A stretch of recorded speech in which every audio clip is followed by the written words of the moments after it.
রাহমাতুল্লাহি ওয়া বারাকাতুহু।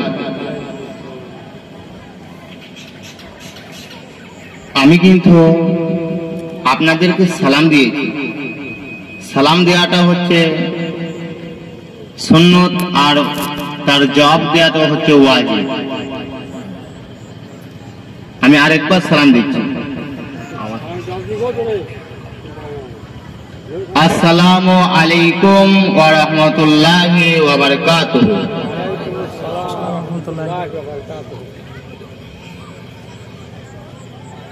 আলহামদুলিল্লাহ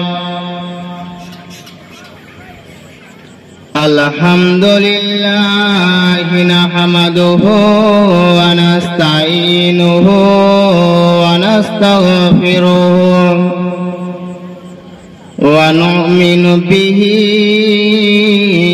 ওয়া নাতাওয়াক্কালু আলাইহি ওয়া নাউযু বিল্লাহি মিন শুরুরি আনফুসিনা ওয়া মিন সাইয়্যাতি আমালিনা মান ইয়াহদিহিল্লাহু ফালা মুদিল্লা লাহু ওয়া মান ইউদ্লিলহু ফালা হাদিয়া লাহু ওয়া আশহাদু আন লা ইলাহা ইল্লাল্লাহু ওয়াহদাহু লা শারীকা লাহু লা জিদ্দা লাহু ওয়া লা নিদ্দা লাহু ওয়া লা মিসলা লাহু ওয়া আশহাদু আন লা ইলাহা ইল্লাল্লাহু ওয়া আশহাদু আন্না মুহাম্মাদান আবদুহু ওয়া রাসূলুহু।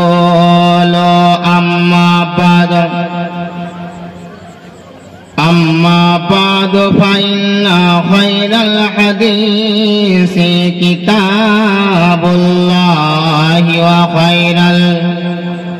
وخير الهدي هدي محمد صلى الله عليه وسلم وشر الأمور محدثاتها وكل محدثة بدعة وكل بدعة ضلالة وكل ضلالة في النار. أعوذ بالله من الشيطان الرجيم. بسم الله الرحمن الرحيم. نحن نقص عليك أحسن القصص بما أوحينا إليك هذا القرآن. وقال الله تبارك وتعالى في كلامه المجيد والفرقانه الحميد. بسم الله الرحمن الرحيم. يا أيها الذين آمنوا لا تقدموا بين يدي الله ورسوله واتقوا الله إن الله سميع عليم. وقال النبي صلى الله عليه وسلم وعن أبي هريرة رضي الله تعالى عنه قال قال رسول الله صلى الله عليه وسلم كل أمة يدخلون الجنة إلا من آبى قيل يا رسول الله ومن آبى من آتاني دخل الجنة ومن آساني فقد آبى যেদিন তুমি ডাক দিবে মরে তোমার শীতল কোলে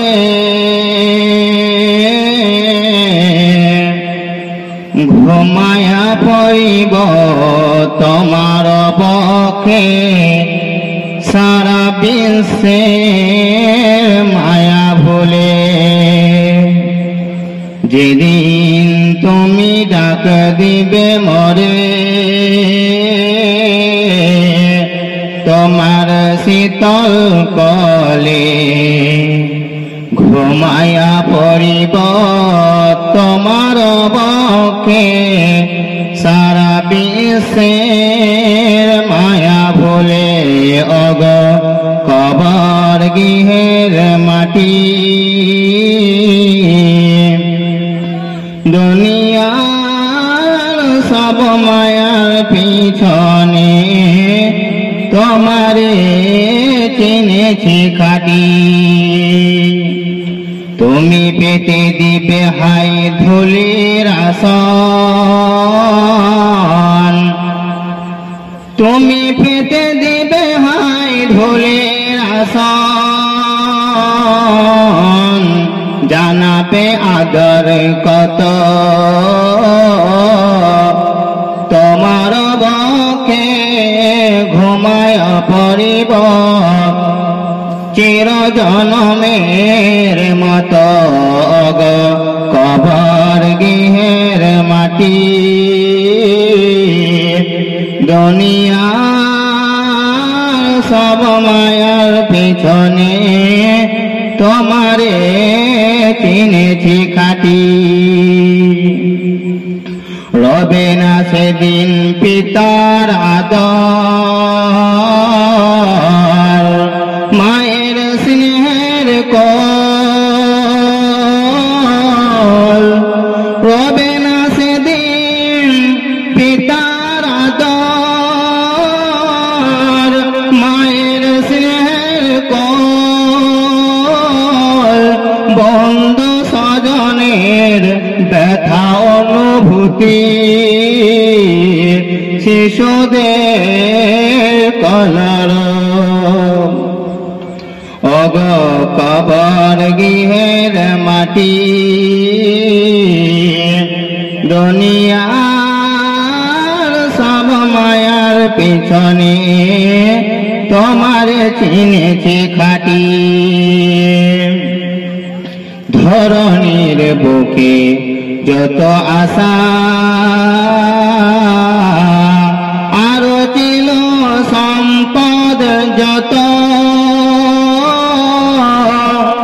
ধরণীর বুকে যত আশা আরো ছিল সম্পদ যত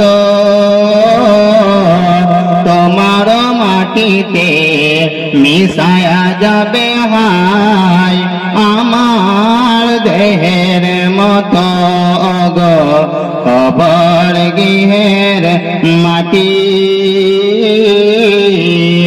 দুনিয়ার সব মায়ার পেছনে তোমার চিনেছি খাটি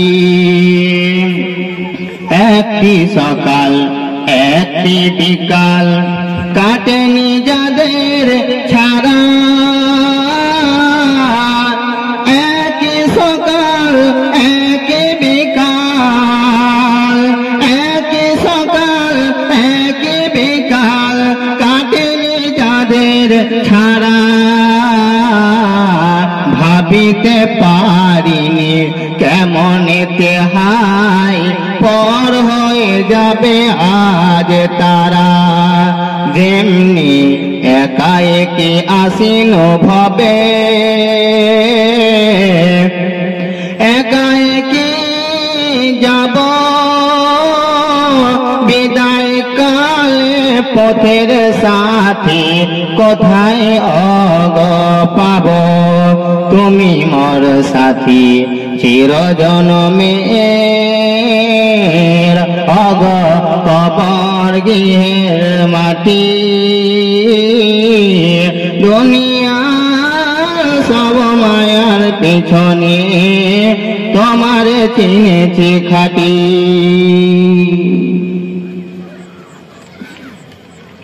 সমস্ত প্রশংসা, সমস্ত গুণগান, সমস্ত গুণকীর্তন সেই মহান রব্বুল আলামিনের জন্য, যিনি আমাদেরকে অত্যন্ত দয়া করে মায়া করে ভালোবেসে আজ আমাদেরকে এত সুন্দর একটা জলসার মজলিসে বসার তৌফিক দান করেছেন। আজ এই সময়ে অনেক মানুষ রয়েছে পৃথিবীর বুকে যারা কাজে কর্মের মধ্যে ব্যস্ত রয়েছে। আল্লাহ কাউকে বা কাউকে অসুস্থ করে হসপিটালের মধ্যে রেখেছে, কাউকে আবার এই জায়গা আসার সুযোগ দেননি। তাদের চাইতেও আমাদেরকে ভালোবেসে আজ এত সুন্দর একটা মজলিসে আসার তৌফিক দান করেছেন। তাই আমরা সকলেই তিনার শুকরিয়া আদায় করব, আমরা সকলেই বলবো আলহামদুলিল্লাহ।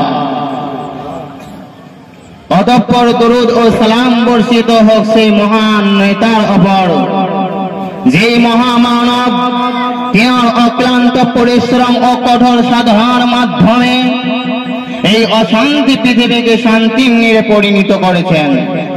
যেই মহামানব তিনি এই আমাদের জন্য এই মানুষ নামে একটা যে জাতি রয়েছে, এই জাতিটা কিভাবে জাহান্নাম থেকে পরিত্রাণ পেয়ে জান্নাতে যাবে এই চিন্তা করতে করতে রাত্রি যাপন করেছেন। যেই মহামানব আমাদের জন্য কেনে কেনে রাত্রি যাপন করেছেন, যে মহামানব মানুষকে মানুষের অন্ধকার গোলামির জাল থেকে রক্ষা করার জন্য শত চেষ্টা চালিয়ে দিয়েছেন। তিনি নিজের জীবনকে বিসর্জন দিয়েছেন এই উম্মতের জন্য। এই উম্মতকে এত কষ্ট সাধনার করার পর আমাদের অপরে আমাদের হাতে সুন্দরময় একটা ইসলামকে তুলে দিয়েছেন। আজ আমরা সেই ইসলাম পেয়ে সুন্দরভাবে আল্লাহকে চিনতে শিখেছি, রাসূলকে বুঝতে শিখেছি।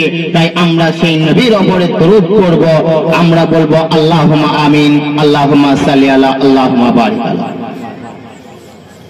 সুযোগ্য সম্মানীয় সভাপতি মহাশয় ও বেশিয়া গ্রামের বাপ ও ভাইয়েরা এবং আমার পর্দার আড়ালে পর্দানসীন মা ও বোনেরা,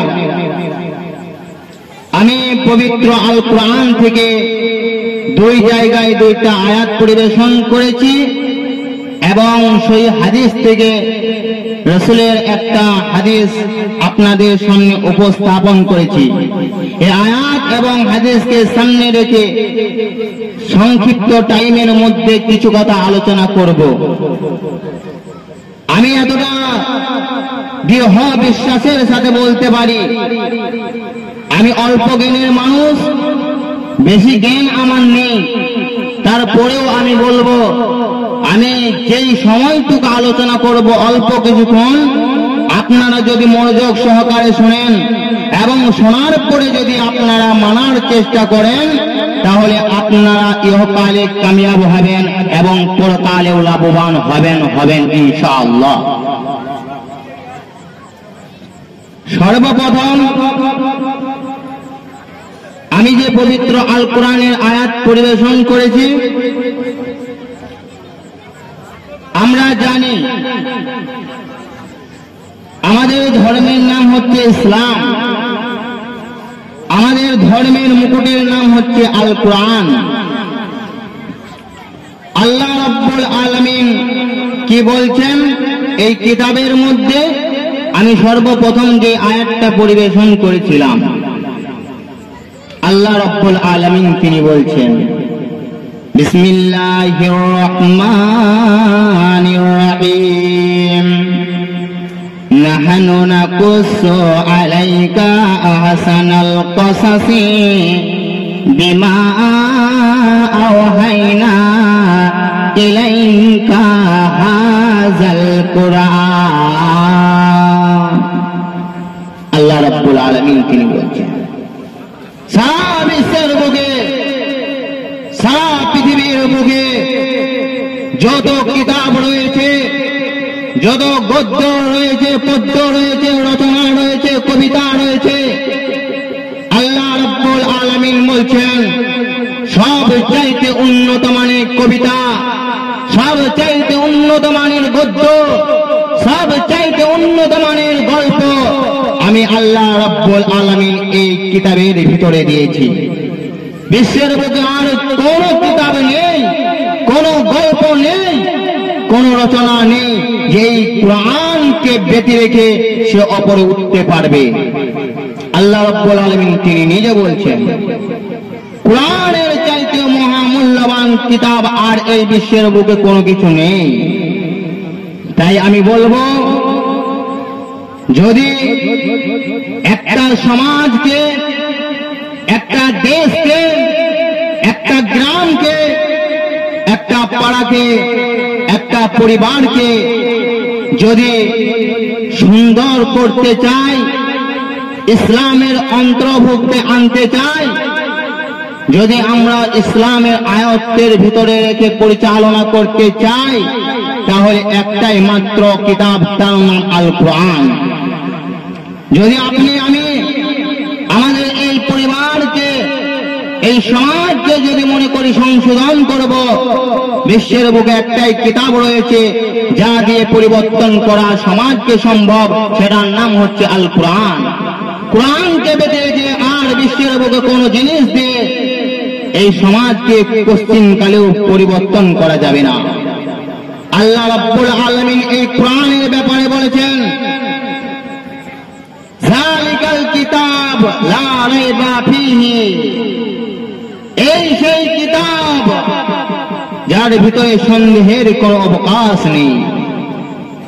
কোরআনের মধ্যে কোনো নির্ভেজাল নেই, কোনো ভেজাল নেই। কোরআন একটাই কিতাব যেটা কোরআন মানুষকে হেদায়েত দিতে পারে, সমাজকে পরিবর্তন করতে পারে। কোরআনের মধ্যে কোনো সন্দেহ নেই। এ ব্যাপারে আল্লাহ রাব্বুল আলামিন তিনি আয়াতের মধ্যে বলেছেন, আল্লাহ রাব্বুল আলামিন বলছেন, যালিকাল কিতাব লা রাইবা ফীহি, এই সেই কিতাব যার মধ্যে কোনো সন্দেহ নেই। কোরআনের মধ্যে কি কোনো সন্দেহ আছে? সন্দেহ নেই।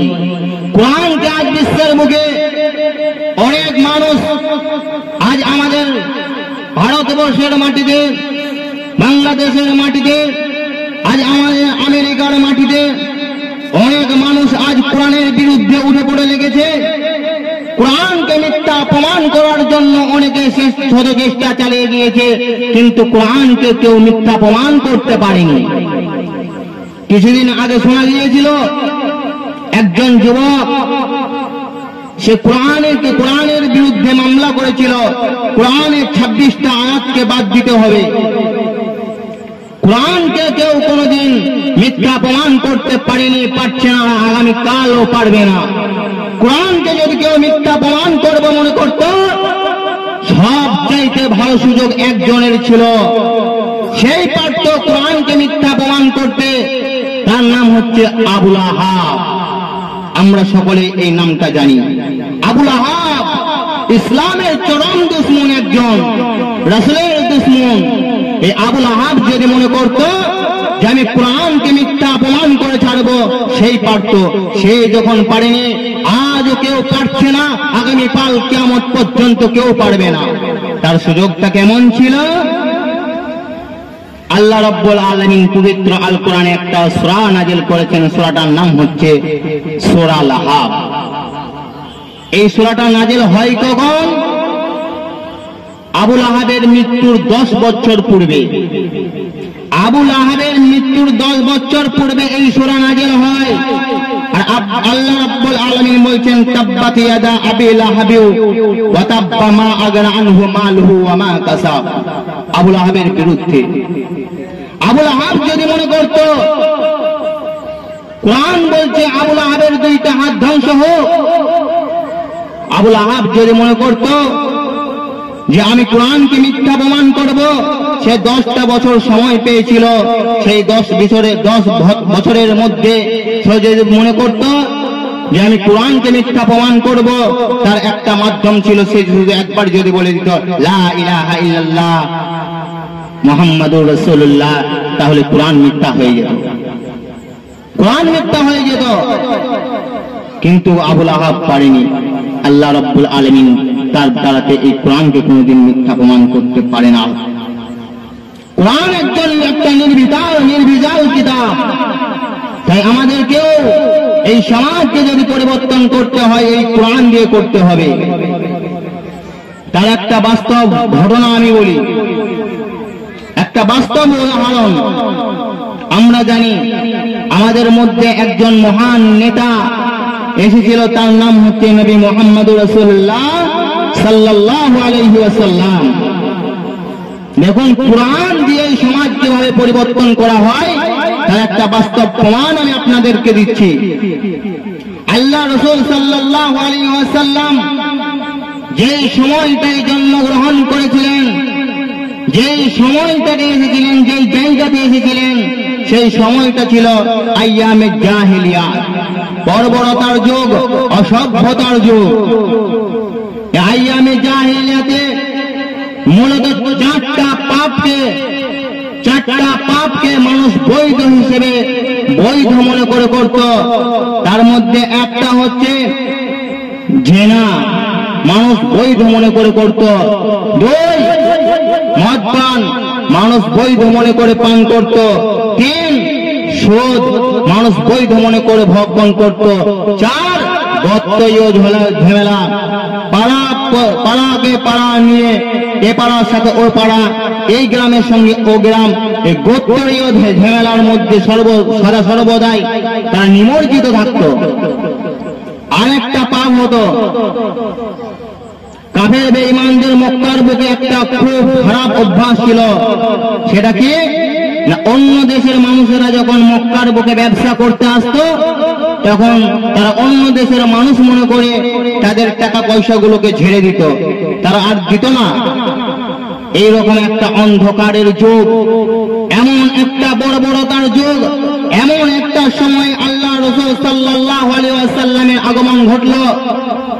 আল্লাহ রাসূল সাল্লাল্লাহু আলাইহি ওয়াসাল্লাম যখন দেখলেন এই রকম পরিস্থিতি, আল্লাহ রাসূল সাল্লাল্লাহু আলাইহি ওয়াসাল্লাম মনে মনে ভাবলেন, মানুষের ওপরে যেভাবে অত্যাচার চলছে, নারীদের ওপরে যেভাবে অত্যাচার চালানো হচ্ছে, গরুর রক্ত মাংসকে চুষে যেমন ধরিয়া সম্পদ বাড়াচ্ছে, এরকম ভাবে চলতে থাকলে সমাজ কোনদিন ঠিক থাকতে পারে না, সমাজ ডুবে যাবে, অতল তলে চলে যাবে।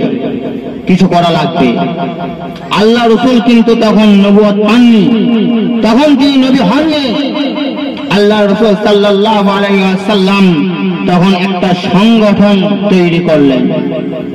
আমরা জানি ইসলামের প্রথম যে সংগঠন করা হয়েছিল সেই সংগঠনের নাম হচ্ছে হিলফুল ফুজুল। আল্লাহ রাসূল সাল্লাল্লাহু আলাইহি ওয়াসাল্লাম এই হিলফুল ফুজুল নামক একটা সংগঠন তিনি তৈরি করলেন। এই অন্ধকারে ডুবে থাকার মানুষদেরকে আলোর পথে আনার জন্য। আর এই হিলফুল ফুজুল নামক সংগঠনে কাদেরকে দায়িত্ব দিয়েছিলেন না, যুবকদেরকে আল্লাহ রাসূল সাল্লাল্লাহু আলাইহি ওয়াসাল্লাম সেই সময় এই সংগঠন চালানোর দায়িত্ব দিয়েছিলেন। আল্লাহ রাসূল তিনিও ছিলেন যুবক। যুবকদেরকে নিয়ে আল্লাহ রাসূল সংগঠনের কাজ চালাচ্ছেন। মাতালের বাড়িতে গিয়ে বলছে, এই মাতাল, তুমি কেন মদ পান করো? মদ পান করা যাবে না, মদ পান করা ছাড়তে হবে। সুদখোরের বাড়িতে গিয়ে বলে, ওই তুমি কেন সুদ খাও? সুদ খাওয়া যাবে না, সুদ তোমাকে ছাড়তে হবে। তুমি কেন জিনা করো? কেন গরিবের মালকে আত্মসাৎ করো? এগুলো বড় অন্যায়, এগুলো করা যাবে না, ছাড়তে হবে। যুবকদেরকে নিয়ে এই সংগঠনের কাজ চালাচ্ছেন। আর আল্লাহ রসুল সাল্লাল্লাহু আলাইহি ওয়াসাল্লাম এর মাঝের ভাগে আমরা জানি জাবালে নূর বলে একটা পাহাড় রয়েছে, এর পাহাড়ের ওপরে একটা গুহা রয়েছে, গুহাটার নাম হচ্ছে গাড়ে হীরা। আল্লাহ রসুল এর মাঝের ভাগে ওই গাড়ে হীরাতে গিয়ে তিনি আল্লাহর ইবাদত করতেন। এভাবে সংগঠনের কাজ চলছে, এদিকে আল্লাহ রসুল মাঝের ভাগে গিয়ে সেখানে ইবাদত করছেন। আল্লাহ রসুল সাল্লাল্লাহু আলাইহি ওয়াসাল্লাম এই সংগঠন যখন চালাচ্ছিলেন তখন আল্লাহ রসুলের উপরে কিন্তু কিতাব নাযিল হয়নি। আল্লাহ রসুল সাল্লাল্লাহু আলাইহি ওয়াসাল্লাম তিনি এই কাজ চালাচ্ছিলেন তখন তিনি নিজের ব্রেন দিয়ে, নিজের জ্ঞান দিয়ে আল্লাহ রাব্বুল আলামিন দেখলেন, তাই তো নবী যদি নিজের জ্ঞান নিয়ে, নিজস্ব জ্ঞান দিয়ে সমাজ পরিবর্তন করবে বলে কোশ্চিন কালেও সমাজ পরিবর্তন হবে না। কি করতে হবে? আল্লাহ রাব্বুল আলামিন তাই গাড়ে হীরাতে থেকে আমাদের নবী মুহাম্মদ রাসূলুল্লাহ সাল্লাল্লাহু আলাইহি ওয়াসাল্লামকে একটা কিতাব দান করলেন। কিতাবটার নাম হচ্ছে আল কোরআন। আল কোরআনের প্রথম বাক্য আল্লাহ রসুলকে শিখিয়ে দিলেন। আল্লাহ রসুল সাল্লাল্লাহু আলাইহি ওয়াসাল্লামের কাছে জিবরাইলের মারফতে জিবরাইল এলেন। বুখারীর হাদিস রয়েছে যে আল্লাহ রসুল সাল্লাল্লাহু আলাইহি ওয়াসাল্লামের কাছে যখন জিবরাইল এলেন, জিবরাইল আসার পরে বলছেন, মুহাম্মদ আপনি পড়ুন। আল্লাহ রসুল বলছেন, জিবরাইল আমি তো পড়তে জানি না। আবার বললেন, নবী আপনি পড়ুন। আল্লাহ রসুল বলছেন, আমি পড়তে জানি না। আবার জড়িয়ে ধরে জোরে চাপ দিলেন এবং বললেন, আপনি পড়ুন। আল্লাহ রসুল তাড়াহুড়ো করে পড়তে লাগলেন, ইকরা বিসমি রাব্বিকাল্লাযী খালাক, খালাকাল ইনসানা মিন আলাক, ইকরা ওয়া রাব্বুকাল আকরাম। পরপর 5টি আয়াত নাযিল হয়ে গেল। আল্লাহ রাব্বুল আলামিন এখানে আমি আপনাদেরকে একটা জিনিস বুঝাতে চাইছি, ভালো করে শুনবেন। আল্লাহ রাব্বুল আলামিন সর্বপ্রথম নবীকে কিসের কথা বললেন?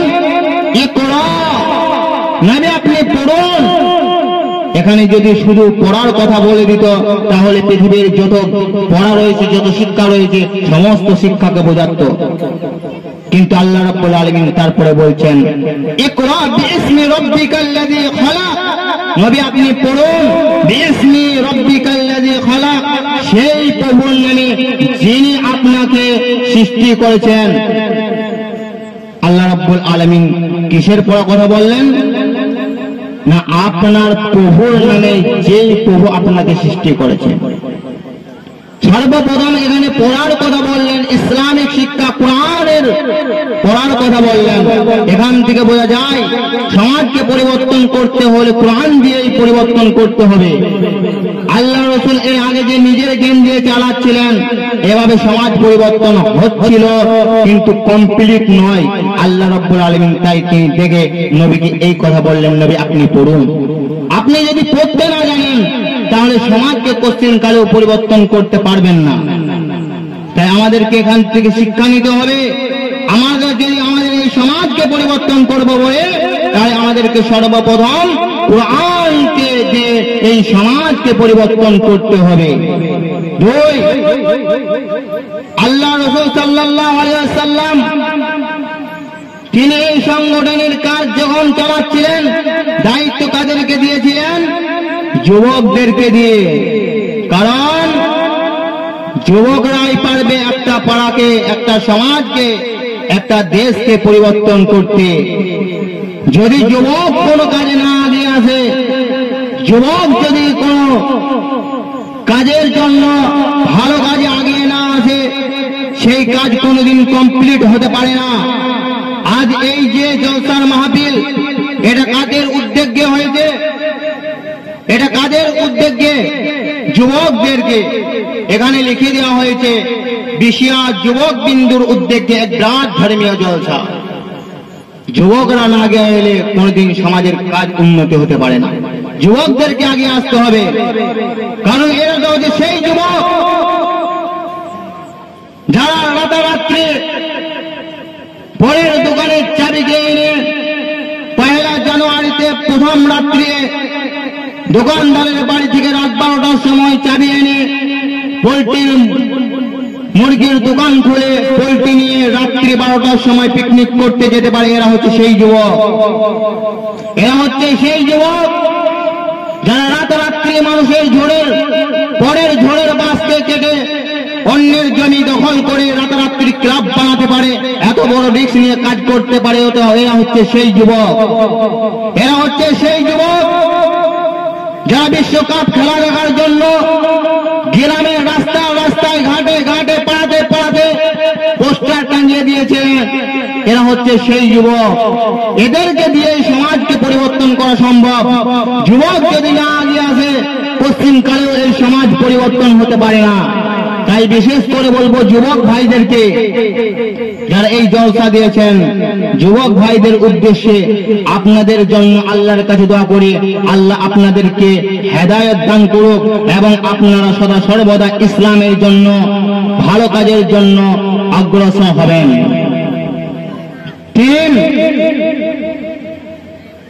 এই সমাজকে পরিবর্তন করতে হলে ঐক্যবদ্ধতার দরকার আছে, একটা দলের দরকার আছে। যেই দল সদা সর্বদাই আল্লাহ রাব্বুল আলামিনের দিকে, আল্লাহ রাসূলের দিকে মানুষকে আহ্বান করবে। আল্লাহ রাব্বুল আলামিন তিনি কোরআনের মধ্যে বলেছেন, তোমাদের মধ্যে এমন একটা দল থাকার দরকার যারা সদা সর্বদাই মানুষকে কল্যাণের দিকে আহ্বান করবে। ঐক্যবদ্ধতার দরকার আছে এই সমাজকে পরিবর্তন করতে হলে। আর এই সমাজকে পরিবর্তন করতে হলে একটাই কিতাব দিয়ে, তার নাম আল কোরআন। এবার চলুন, আল্লাহ রাব্বুল আলামিন কি এই পবিত্র আল কোরআনে সূরাতুল ওয়াকিয়ার মধ্যে বলছেন, কিয়ামতের মাঠে আল্লাহ রাব্বুল আলামিন মানুষকে তিনটে দলে বিভক্ত করবেন, তিনটি শ্রেণীতে বিভক্ত করবেন। সূরা ওয়াকিয়ার মধ্যে বলা হয়েছে, আমি ইবনে কাসির তাফসীর থেকে বলছি, আল্লাহ রাব্বুল আলামিন বলছেন কিয়ামতের মাঠে মানুষ, তারা এক শ্রেণী মানুষ আল্লাহ রাব্বুল আলামিনের আরশের ডান সাইডে থাকবে, যাদেরকে বলা হয়েছে বিয়ামিনিহি, দুই ওয়াসিমালিহি বাম সাইডে, তিন ওয়াসাবিকুন আস-সাবিকুন। তিন দলে যত পৃথিবীর মানুষ রয়েছে, আদম আলাইহিস সালাম থেকে শুরু করে নিয়ে কিয়ামতের আগ পর্যন্ত, কিয়ামত পর্যন্ত যত মানুষ দুনিয়ার বুকে এসেছে, আসছে এবং আসবে, সমস্ত মানুষকে তিনটে দলে বিভক্ত করবেন। এক বিয়ামিনিহি ডানপন্থী লোক, দুই ওয়াসিমালিহি বামপন্থী লোক, তিন ওয়াসাবিকুন আস-সাবিকুন। এই দুইটা দল বাদ দিয়ে মধ্যখানে যে দলটা রয়েছে, এটাতে আমার আপনার মতন লোক থাকবে না। এখানে থাকবে কারা? নবীগণ, শহীদগণ, সাহাবাগণ এবং সৎকর্মশীলগণ, এরা থাকবে। আর ডান সাইডে বাম সাইডে কারা থাকবে? আপনার আমার মতন লালু ভোলু ফটে কালু আজহারউদ্দিন, এরা। যারা ডান সাইডে থাকবে তাদের জন্য সুসংবাদ জান্নাত, যারা বাম সাইডে থাকবে তাদের জন্য দুর্ভোগ, তারা জাহান্নাম। তাদেরকে জাহান্নামে যেতে হবে। বাম শ্রেণীর লোক মানে জাহান্নাম, জাহান্নাম মানে বামপন্থীর লোক। আল্লাহ রাব্বুল আলামিন তিনি বলছেন, যারা বাম সাইডে থাকবে তারা জাহান্নামে চলে যাবে। আর এই বাম সাইডে থাকবে কারা? যারা থাকবে তারা জাহান্নামে। তাদের ব্যাপারে আল্লাহ রাব্বুল আলামিন বলছেন, যখন তারা জাহান্নামে চলে যাবে, তখন জান্নাতবাসী যারা বাম সাইডের লোক, জান্নাতবাসী, তারা কিয়ামতের মাঠে তারা তখন জাহান্নামীদেরকে বলবে, কি বলবে? আল্লাহ রাব্বুল আলামিন বলছেন, বিসমিল্লাহির রহমানির রহিম, ফি জান্নাতিন ইয়াতাসাআলুন, ফি জান্নাতিন ইয়াতাসাআলুনা আনিল মুজরিমিন। আল্লাহ রাব্বুল আলামিন বলছেন, সেই দিন জান্নাতীরা জাহান্নামীদেরকে ডেকে ডেকে বলবে, ও জাহান্নামীরা, তোমরা বলো তো তোমাদেরকে কোন কারণে আজ জাহান্নামের মধ্যে দেওয়া হয়েছে? তোমরা বলো, দুনিয়ার বুকে তো একসঙ্গেই থাকতাম, এক গ্রামে থাকতাম, ঘরের পাশে ঘর ছিল তোমার, একসঙ্গে ঘুরে বেড়াতাম, আজ তুমি কেন জাহান্নামে? তোমাকে কেন জাহান্নামে দেওয়া হয়েছে বলো তো? তখন সেই জাহান্নামীরা উত্তর দেবে কি? আল্লাহ রাব্বুল আলামিন সেটাও বলছেন। জাহান্নামীরা বলবে, বিসমিল্লাহির রহমানির রহিম, মা সালাকাকুম ফি সাকার, ক্বালু লাম নাকু মিনাল মুসাল্লিন ওয়া লাম নাকু নুতিমুল মিসকিন ওয়া কুন্না নাখুযু মা'আল খাইযিন।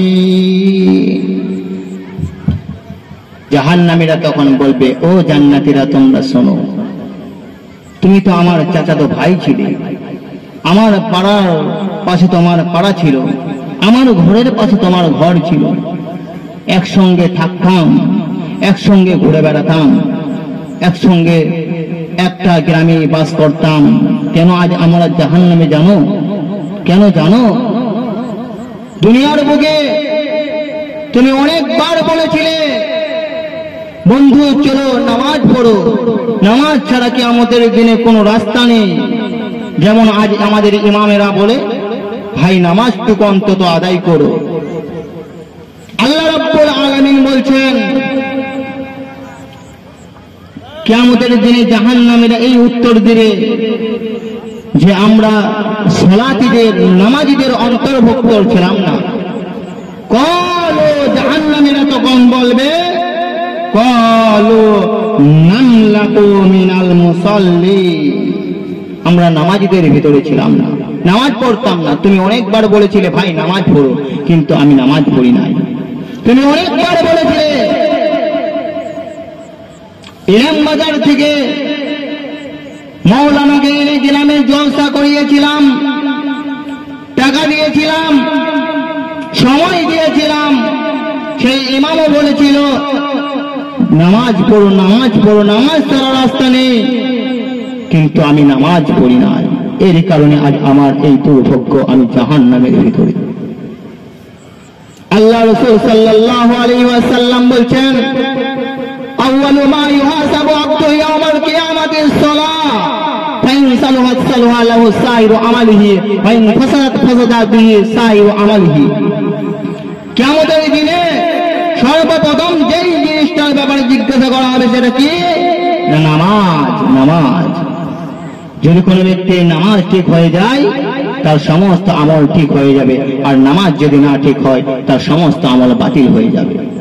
নামাজের ব্যাপারে এত কথা বলা হয়েছে, কিয়ামতের দিনে জাহান্নামীদেরকে যখন জান্নাতীরা জিজ্ঞাসা করবে, কেন জাহান্নামে গো, কেন? একটাই কথা, সর্বপ্রথম আমরা সালাতের ভিতরে ছিলাম না, নামাজ পড়তাম না। আজ আমাদের ভিতরে এই নামাজের অলসতা বেশি। অতএব নামাজের ব্যাপারে গুরুত্ব দিতে গিয়ে আল্লাহ রাসূল সাল্লাল্লাহু আলাইহি ওয়াসাল্লাম যখন মৃত্যুর সময়ের শেষ সময়ে আল্লাহ রাসূল সাল্লাল্লাহু আলাইহি ওয়াসাল্লাম তার উম্মতদের জন্য সাহাবায়ে কেরামকে বলছেন, সাহাবায়ে কেরাম, আসসালাহ আসসালাহ আসসালাহ, তোমরা নামাজ পড়ো, নামাজ পড়ো, নামাজ নামাজ নামাজ। আজ আমাদের মধ্যে নামাজ নেই। দুই, আল্লাহ রাব্বুল আলামিন বলছেন, জাহান্নামীরা 2 নম্বর বলবে, বিসমিল্লাহির রহমানির রহিম, ওয়া লাম নাকুন নুতিমুল মিসকিন, আমরা গরিবদেরকে, মিসকিনদেরকে খাবার দেওয়া থেকে দূরে থাকতাম। আজ থাকে না? থাকে। যদি কোনো মিসকিন বাড়ির মধ্যে রয়েছে, এসেছে, কেউ আছে গো বাড়িতে? মেয়েদের ব্যাপারে বলছি, যদি কোনো মেয়ে যদি বাড়িতে থাকে, কোনো মিসকিন এসে, ফকির এসে, দরিদ্র এসে, কেউ আছে বাড়িতে? আপনার স্ত্রীর কথা কি জানেন? আপনার স্ত্রী বলবে সকাল বেলায় সময় হয় না, সকাল সকাল চলে এসেছে বাবা, আরে বেনারসি শাড়ি কিনে এসেছে ভিক্ষা করতে। এটা হচ্ছে মেয়েদের কথা। তুমি কে? তুমি কে? তোমার কাজের মধ্যে ব্যস্ত আছো, সকাল বেলার ওর বাড়িতে খাবার নেই বলে এসছে, ওরা কম বড় লজ্জা নয়? মাদেরকে বলবো, বোনদেরকে বলবো, সাবধান, কখনোই এতিম মিসকিন গরিবদেরকে দূরে ঠেলে দেবেন না। যাই খাবার থাকবে দিবেন, না থাকবে সুন্দর মিষ্টি ভাষা দিয়ে তাকে বিদায় করবেন। পৃথিবীর বুকে সবচাইতে বড় নোংরা মানুষ কারা? যারা কোরআনের বিরুদ্ধে কথা বলে, যারা রাসূলের বিরুদ্ধে কথা বলে, যারা ইসলামের বিরুদ্ধে কথা বলে, যারা মসজিদ ভেঙে চূর্ণ বিচূর্ণ করে দিচ্ছে, যারা সালাত আদায় করছে এবং সালাত আদায় করার অবস্থায় মানুষদেরকে পিটাতে আরম্ভ করছে, যারা ফিলিস্তিনে আজ দেখা যাচ্ছে ছোট ছোট কচি কচি মাসুম বাচ্চাদেরকে নির্মম ভাবে হত্যা করছে, যারা মায়েদের গর্ভ স্তন থেকে তারা তাদের সেই সন্তানদেরকে মেরে ফেলছে, যারা মায়েদের কোল থেকে শিশুদেরকে ছিনিয়ে জ্বলন্ত আগুনে ফেলে দিচ্ছে, এরাই তো না সবচাইতে নিকৃষ্ট মানুষ। তারপরেও আল্লাহ রাব্বুল আলামিন দেখেন, এত নিকৃষ্ট মানুষ হওয়ার পরেও আল্লাহ রাব্বুল আলামিন তাদেরকে খাবার দিচ্ছে। আর তুমি বাড়ি থেকে খাদারে দাও, ছেড়ে দাও না, কখনোই না। আর 3 নম্বরে আল্লাহ রাব্বুল আলামিন বলছেন, তাদেরকে যখন জিজ্ঞাসা করা হবে তারা কি বলবে? না, আমরা অযথা কথা বলতাম, আমরা যখন যেটা ইচ্ছা হতো সেটা কথা বলে দিতাম, আমরা আমরা অজান্তে কথা বলে দিতাম, জানতে কথা বলে দিতাম, আমরা কোনো পরোয়া করতাম না। চায়ের দোকানে বসে 5 জন 10 জন ব্যক্তি আছে, আর বলো না, আলেম না দাড়ি টুপিওয়ালারা পাঞ্জাবি পরে দেশটাকে ধ্বংস করে দিচ্ছে। এই যে ইসলামের জন্য ব্যঙ্গ করলে তোমার শাস্তি কিন্তু ভয়ঙ্কর, তোমাকে কিয়ামতের দিনে জাহান্নামে চলে যেতে হবে। কখনোই না, এই জিনিস থেকে বিরত থাকতে হবে। আজ আমরা আমাদের সমাজের মানুষেরা আজ আমরা বড় ক্ষতিগ্রস্তের মধ্যে পড়ে রয়েছে। আমাদেরকে এই জিনিসগুলো, এই দিকগুলো ফলো করতে হবে। আজ আমরা বিশেষ করে বলবো, যুবকদেরকে বলার পরে বলবো, যারা এই গ্রামের নেতা রয়েছে, যারা দায়িত্ববান মানুষ রয়েছে, আপনি জানেন না আপনার জন্য আল্লাহ রাব্বুল আলামিন কি ফ্যাসিলিটি রেখেছে। আল্লাহ রাব্বুল আলামিন বলছেন কিয়ামতের দিনে কোন মানুষ আরশের ছায়া পাবে না। যখন মানুষ নিজের ঘামে, যখন রৌদ্রতাপে মানুষ দাঁড়িয়ে থাকবে, যখন এমন একটা বিভীষিকাময় সময় রৌদ্রতাপে তারা মানুষ পিপাসিত হয়ে চিৎকার করতে থাকবে, এই সময় ছায়া থাকবে না। 7 শ্রেণী মানুষ পাবে, তার মধ্যে ইমামুন আদিলুন, যারা ন্যায় পরায়ণ শাসক, যারা ভালো বিচার করো। আপনি নেতা হয়েছেন আলহামদুলিল্লাহ ভালো, কিন্তু আপনি যদি সঠিকভাবে চালাতে পারেন আপনার জন্য কিয়ামতের দিনে আরশের ছায়া রয়েছে। আর যদি তার উল্টো হয়ে যায় তাহলে আপনার জন্য খুব ভয়ঙ্কর শাস্তি। আল্লাহ রাব্বুল আলামিন বলছেন, আমরা আজ আমাদের নেতাদেরকে বলবো, আজ আমরা পদ পেয়ে যাই, পদ পেয়ে যাওয়ার পরে আমরা কিন্তু মানুষের উপরে অত্যাচার চালাতে শুরু করে দিই, কোনো নয়। আমরা কাকে নেতা বলবো গো? কাকে? একজন নেতার কথা বলছি, শুনে রাখুন। আমরা জানি হাদিসের মধ্যে সবচাইতে বেশি হাদিস বর্ণনা করেছেন কেন? আবু হুরায়রা। 4 বছর রাসূলের কাছে ছিল। এই 4 বছরের মধ্যে আল্লাহর রাসূল সাল্লাল্লাহু আলাইহি ওয়াসাল্লামের দোয়ার বরকতে আবু হুরায়রা সবচাইতে বেশি হাদিস বর্ণনা করেছেন। আবু হুরায়রা বলছেন, আমি একবার একটা ক্ষুধার্ত অবস্থায়, খাবার নেই, আমি রাস্তার পাশে দাঁড়িয়ে আছি, যদি কেউ আমাকে বুঝে জিজ্ঞেস করে সে বুঝতে পারবে আমি ক্ষুধার্ত অবস্থায়, যদি ডেকে নিয়ে যায়। এই মতো অবস্থায় সে দাঁড়িয়ে থাকে। আবু বকর রাদিয়াল্লাহু তাআলা পেরিয়ে যায়। আবু বকর বলে, কি ব্যাপার আবু হুরায়রা, এখানে দাঁড়িয়ে রয়েছো? দাঁড়িয়ে আছে এমনি। একটা প্রশ্ন ছিল, হ্যাঁ বলো, উত্তর দিয়ে চলে গেল। দ্বিতীয় ওমর, কি ব্যাপার? সেম কেস, চলে গেল। তৃতীয় আছেন নবী মুহাম্মদ রাসূলুল্লাহ সাল্লাল্লাহু আলাইহি ওয়াসাল্লাম। আল্লাহ রাসূল এসে বলছেন, আবু হুরায়রা কি ব্যাপার? আবু হুরায়রা যেই বলেছে সঙ্গে সঙ্গে কণ্ঠের আওয়াজ শুনে আল্লাহ রাসূল বলে নিয়েছেন, মুচকে হেসে বলছে, আবু হুরায়রা চলো আমার সঙ্গে বাড়িতে। বাড়িতে যাওয়ার পর স্ত্রীদেরকে জিজ্ঞাসা করছেন, কি গো, কেউ কি কোনো হাদিয়া দিয়েছে? আল্লাহ রাসূল একজন দিয়ে গিয়েছে এক গ্লাস দুধটা নিয়ে এসো। আবু হুরায়রা মনে মনে ভাবছেন, তাহলে হয়তো কিছু পাবো, ক্ষুধার্ত অবস্থায় আছি তো, তাহলে হয়তো কিছু পাবো। আবু হুরায়রা রাদিয়াল্লাহু তাআলা আনহু বলছেন, আল্লাহ রাসূল যখন দুধের পেয়ালাটা এনে আমার সামনে দিলেন, আমি মনে মনে খুব খুশি হলাম, আর ভাবলাম হয়তো আমার তেষ্টা দূর হবে, আমার ক্ষুধা দূর হবে। তারপরে আমার নবী যখন বললেন, আবু হুরায়রা রে, তুমি আসহাবে যত সাহাবায়ে কেরাম রয়েছে তাদেরকে সকলকে ডেকে নাও, আর বলো আমার নবী ডেকেছে তোমাদের সকলকে, তোমরা নবীর কাছে চলে এসো। সকলেই যখন নবীর কাছে চলে এলেন, আল্লাহ রাসূল বলছেন, আবু হুরায়রা রে, তুমি এই দুধের পেয়ালাটা এক এক এক এক করে সকলকে দাও, তারা পান করো। আবু হুরায়রা মনে মনে ভাবছেন, এক গ্লাস দুধ, তারপরে রাসূলের ফ্যামিলির মানুষ রয়েছে, এত সাহাবায়ে কেরাম, তারা পান করলে আর আমি পাবো না। মনে মনে খুব কষ্ট করে আল্লাহ রাসূল সাল্লাল্লাহু আলাইহি ওয়াসাল্লাম আবু হুরায়রাকে যখন বললেন, আবু হুরায়রা তুমি সাহাবায়ে কেরামদেরকে দাও এক এক করে। আবু হুরায়রা এক এক করে সাহাবায়ে কেরামকে দিতে লাগলেন। দেওয়ার পরে সাহাবায়ে কেরাম তারা পেট ভরে যখন দুধ পান করে নিল, পান করার পরে যখন গ্লাসটা টান দেন, আবু হুরায়রা দেখে গ্লাসে যে পরিমাণ দুধ ছিল অনুরূপ পরিমাণ দুধ এখনো পর্যন্ত রয়ে গিয়েছে।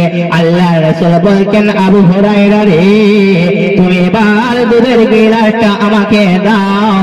আল্লাহ রাসূল নিলেন। আবু হুরায়রা বলছেন, যখন আল্লাহর নবী আমার কাছে নিলেন, আমি ভাবলাম তাহলে আর আমি হয়তো পাবো না। আল্লাহ রাসূল পান করার পরে আবার যখন আবু হুরায়রার দিকে বাড়িয়ে দিলেন, আবু হুরায়রা বলছেন, আমি এত খুশি হলাম, আমি ভাবলাম আল্লাহ কে রাসূল আপনি পাঠিয়েছেন, দরদীর বন্ধু দরদী। আল্লাহর নবী বলছেন, আবু হুরায়রা রে, তুমি এবার দুধ পান করো। আবু হুরায়রা দুধ পান করছেন। আবু হুরায়রা তিনি বলছেন, আমি দুধ পান করতে করতে করতে যখন দুধের গ্লাস আমার ঠোঁটের থেকে সরিয়ে দিয়ে আল্লাহর নবী বলেন, আবু হুরায়রা কি ব্যাপার, তুমি আবার পান করো। আবু হুরায়রা বলছে, আমি আবার খেতে লাগলাম। খাওয়ার পরে আমি আবার যখন সরিয়ে দিই, আবার আল্লাহ রাসূল বারবার আমাকে বলে, আবু হুরায়রা তুমি পান করো। আমি বললাম, ইয়া রাসূলুল্লাহ, আমার আর পেটে জায়গা নেই। এটা আল্লাহ রাসূলের মুজিজা। আমি এখানে এই ঘটনাটা বললাম, বলার কারণটা কি, একটা জিনিস বোঝাতে চাইছি, নেতা কাকে বলে। আরে আল্লাহ রাসূল চাইলে তো এক গ্লাস দুধ পেয়েছিল আবু হুরায়রাকে দিয়ে আল্লাহ রাসূল তিনি খেয়ে নিতে পারতেন। নেতা কাকে বলে? আল্লাহ রাসূল আসহাবে সাফার সমস্ত সাহাবাকে ডেকে তাদেরকে পান করালেন, তারপর আল্লাহ রাসূল পান করলেন। আর আপনি বলছেন আমার নেতার চরিত্র ফুলের মতন পবিত্র, এবার ভোটে জিতবে কে? অমুক ছাড়া আবার কে? আপনার নেতা। আপনার নেতার রিপোর্ট জানেন? আপনাদের এদিকে হয় নাকি জানি না, আমাদের ওইদিকে গেলে খুব ভালোভাবে বুঝতে পারবেন। রাস্তা দেখে বলে দিবেন নেতা কেমন, রাস্তা দেখে বলে দিবেন যে নেতা কেমন। গরিবের মাল এসেছে, কন্ট্রোলের মাল এসেছে 3 বস্তা, 1 বস্তা গ্রামকে বিল বন্টন করে দিয়ে 2 বস্তা মেনে নিয়েছে। আবার বলছে আমার নেতার চরিত্র ফুলের মতন পবিত্র। নেতার কথা বলবো? আল্লাহ রাব্বুল আলামিন বলছেন, আমি বলছি না। আমার নেতার ব্যাপারে আল্লাহ রাব্বুল আলামিন বলছেন সূরা কালামের মধ্যে, ওয়া ইন্নাকা লাআলা খুলুকিন আযীম। নবী আপনি হচ্ছেন উত্তম চরিত্রের চরিত্রমান। আমার নেতার ব্যাপারে আল্লাহ বলছেন।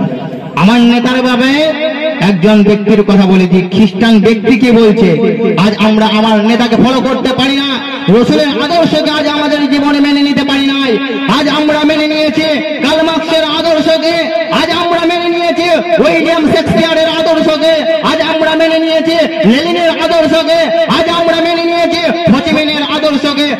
আমরা মেনে নিয়েছি, আমাদের ছোট ছোট মা বোনেরা, ছোট ছোট বোনেরা, ভাইরা মেনে নিয়েছে গায়ক নায়ক নায়িকাদের আদর্শকে। কিন্তু যার আদর্শকে আল্লাহ রাব্বুল আলামিন ফলো করতে বললেন, যার আদর্শের ব্যাপারে আল্লাহ রাব্বুল আলামিন তিনি বলছেন ওয়া ইন্নাকা লাআলা খুলুকিন আযীম, সেই নবীর আদর্শকে আজ আমরা আমাদের আদর্শে মেনে নিতে পারি না। আল্লাহ রাসূলের চরিত্রটা কেমন ছিল? একজন খ্রিস্টান ব্যক্তি বলছে, খ্রিস্টান ব্যক্তি, তার নাম হচ্ছে মিস্টার কো। আমরা জানি আজ থেকে 17 বছর পূর্বে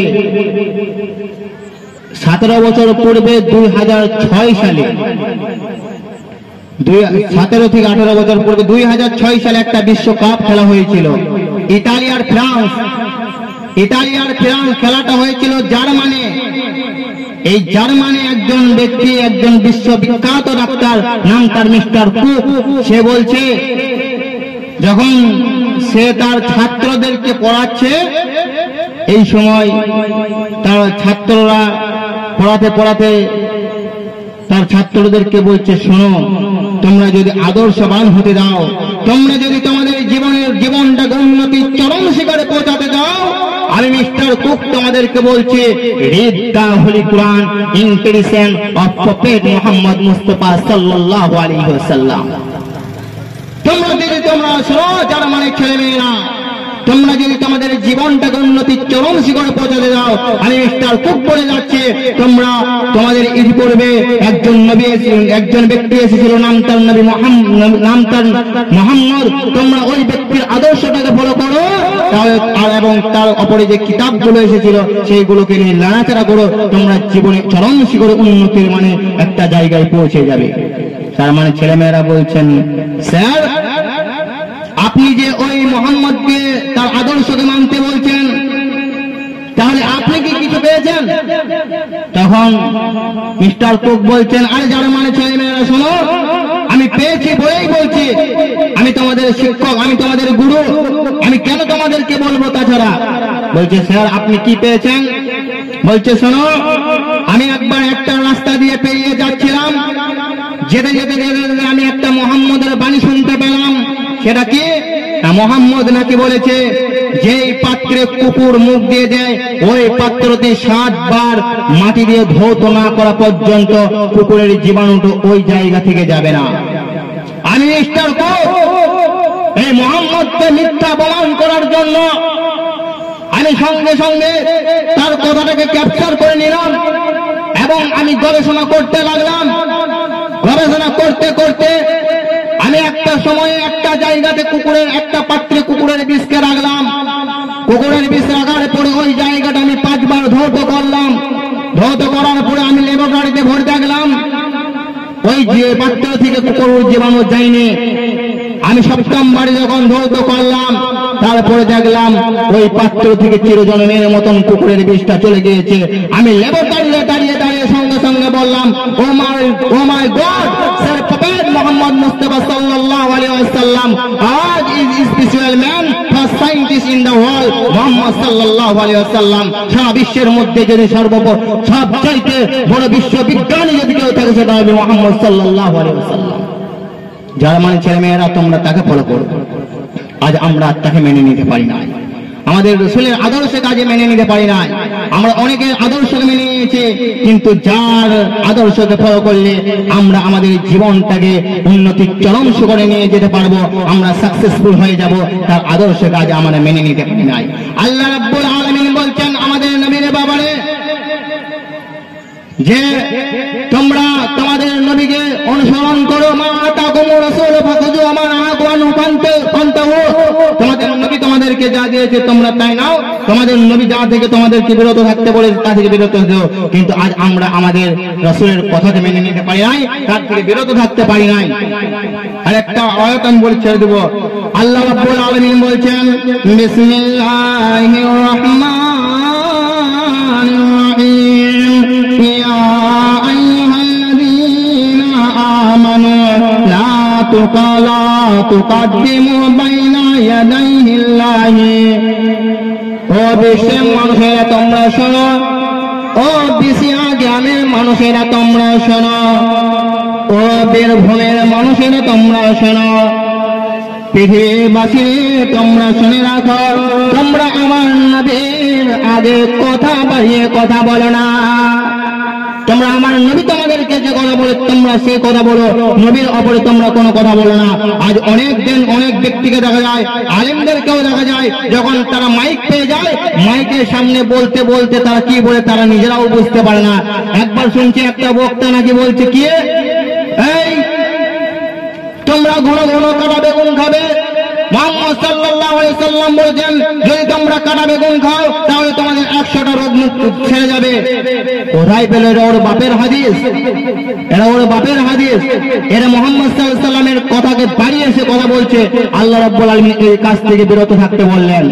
আর আমাদেরকে যদি জান্নাতের পথে যেতে হয় তাহলে আমাদের রাসূলকে অনুসরণ করতে হবে, আমাদের কোন পীর ওলি দরবেশ সাহেবকে অনুসরণ করে চলবে না। আজ দেখা যায় বর্তমান যুগে অনেকে রাস্তাঘাটে, অনেকে পীর মাজার শরীফে দেখা যায়, অনেকে রাসূলকে পাওয়ার জন্য, আল্লাহকে পাওয়ার জন্য এমন ভাবে তাদেরকে অনুসরণ করে তারা মনে করে এটাই আমাদের দিক আল্লাহর কাছে যাওয়ার জন্য। একবার একটা জায়গায় দেখবেন, দেখতে পাওয়া যায় অনেক জায়গায়, একটা জায়গায় দেখবেন যে অনেক মানুষ বসে রয়েছে এবং তারা সেখানে অনেক নারী রয়েছে, সেখানে একজন উলঙ্গ ব্যক্তি রয়েছে। মানে আল্লাহকে পাওয়ার জন্য, রাসূলকে পাওয়ার জন্য তারা কি পথ এখন অবলম্বন করছে শুনুন। রাসূলকে পাওয়ার জন্য সেখানে অনেক ব্যক্তি রয়েছে, নারী রয়েছে, পুরুষ রয়েছে এবং একজন উলঙ্গ ব্যক্তিকে বসিয়ে রেখে দিয়েছে আর তারা ঢোল বাজাচ্ছে আর চারিদিকে ঘুরছে। আর কি বলছে জানেন? একটা জ্ঞানের বাতি জ্বালায়া দাও, নিমটা বাবা আমার অন্তরে, আরে যে বাতিটা দিয়া রে ল্যাংটা দেখবো আমি তোমারে, দিনে ল্যাংটা রাতে ল্যাংটা, ল্যাংটা থাকে আমার অন্তরে, ল্যাংটার কথা মনে পড়ে, মন থাকে না সংসারে।